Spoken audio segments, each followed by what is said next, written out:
When we are living more connected to the rhythms of nature and Mother Earth, there are certain times of the year when we want to do something more to respect and honour Mother Earth, the universe, and the cosmos.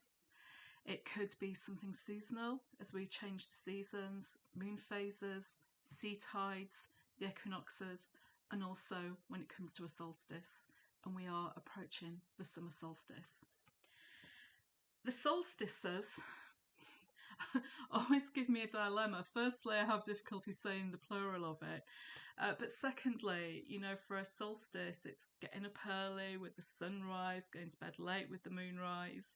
It requires to be about a time of day when I wouldn't normally be in company with other people.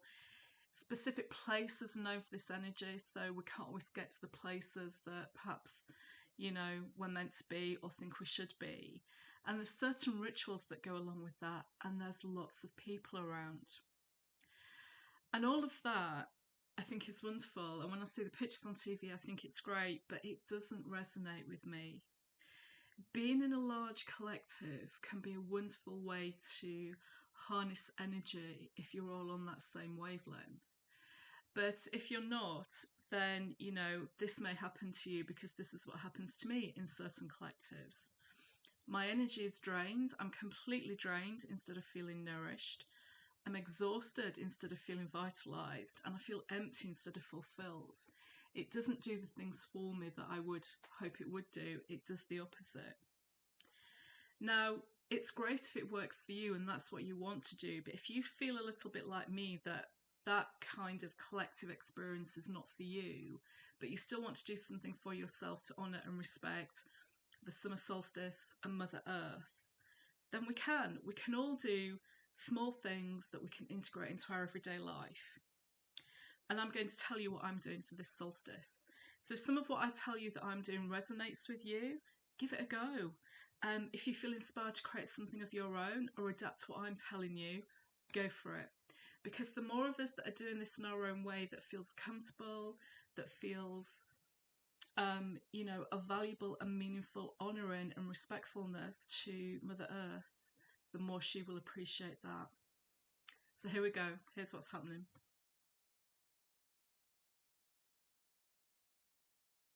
This summer I've been guided to honour and respect 5 elements. Yes, 5.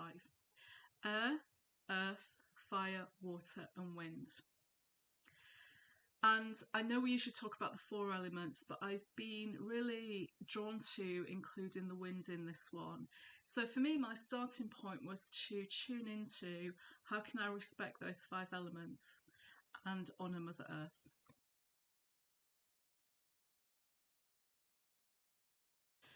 Now, when I'm doing it, what we see on media about the solstice is one day, isn't it? But when you think about when those collectives come together for that one day, there's a lot of build up and organising they have to do, and then there's a clean up afterwards. It's like a birthday, there's a build up to it, there's the day, then there's kind of the stuff that happens afterwards when you have to throw the wrapping paper away from the gifts. And it's the same for me.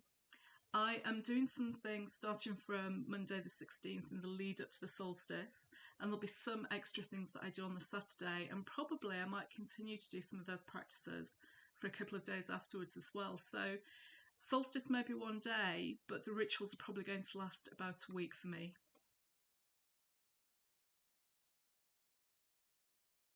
So here's what I'm doing.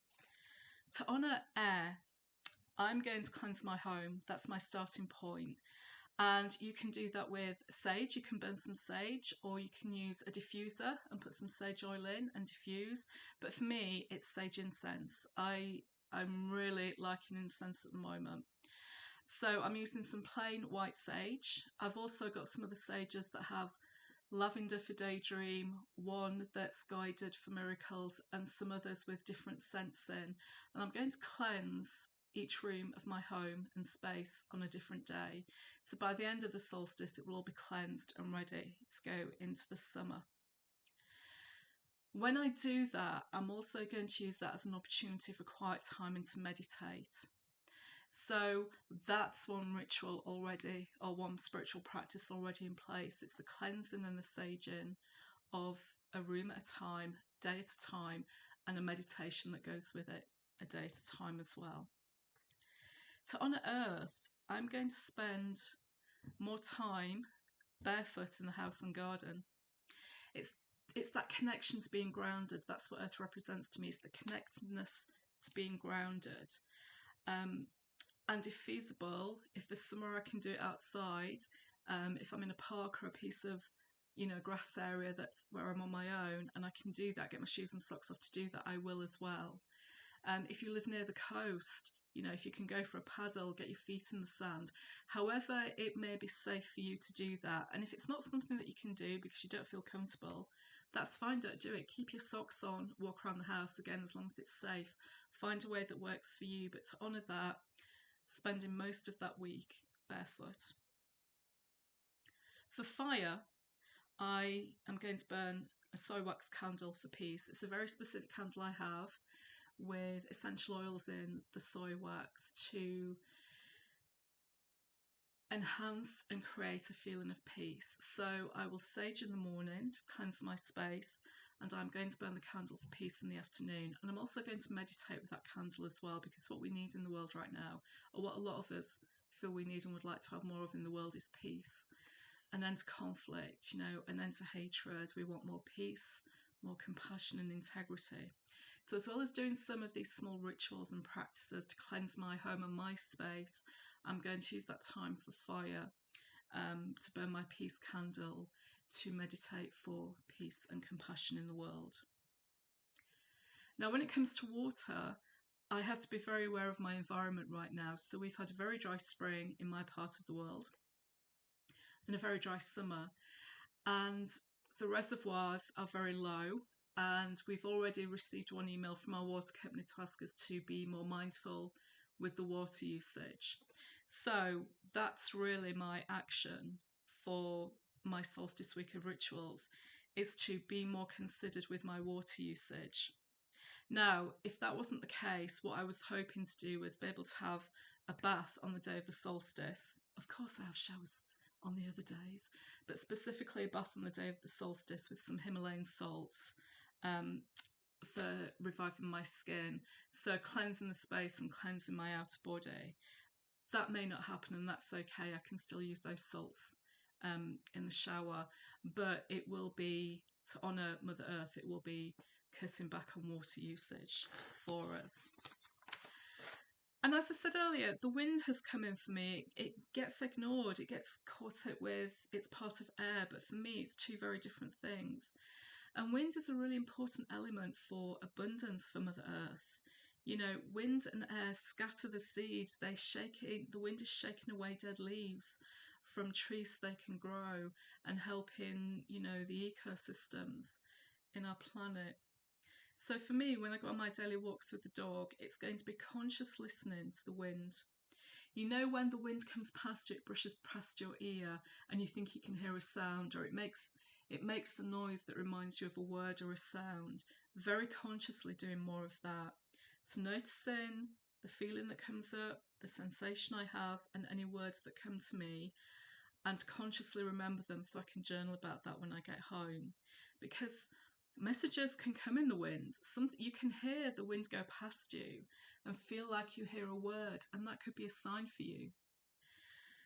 Now, if you think, oh, that sounds a bit too much for you, just remember there's lots of things that we can't see in the world that we believe in. We don't see microwaves, we don't see radio waves, we don't see vibrational frequencies of a lot of things. They are invisible, but we know they exist because there's an outcome to them. We hear the music on the radio, the microwave cooks the food.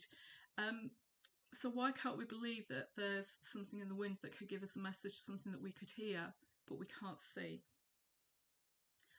Also, on the day of the solstice, I'm going to do an oracle reading for myself, and I have a pendulum, which is a 4-element pendulum, so it doesn't include the wind, but that's okay. And I'm going to be using that specifically on the solstice to help me with my oracle reading, which will be a review of my feelings for this year, not what I've accomplished or achieved or any outcomes. That's all old-fashioned toxic patriarchy. But how have I felt this year so far? What have my predominant thoughts and feelings been? And what do I want them to be for the rest of this year? And how can I change that? How can I shift my vibrational frequency to do that?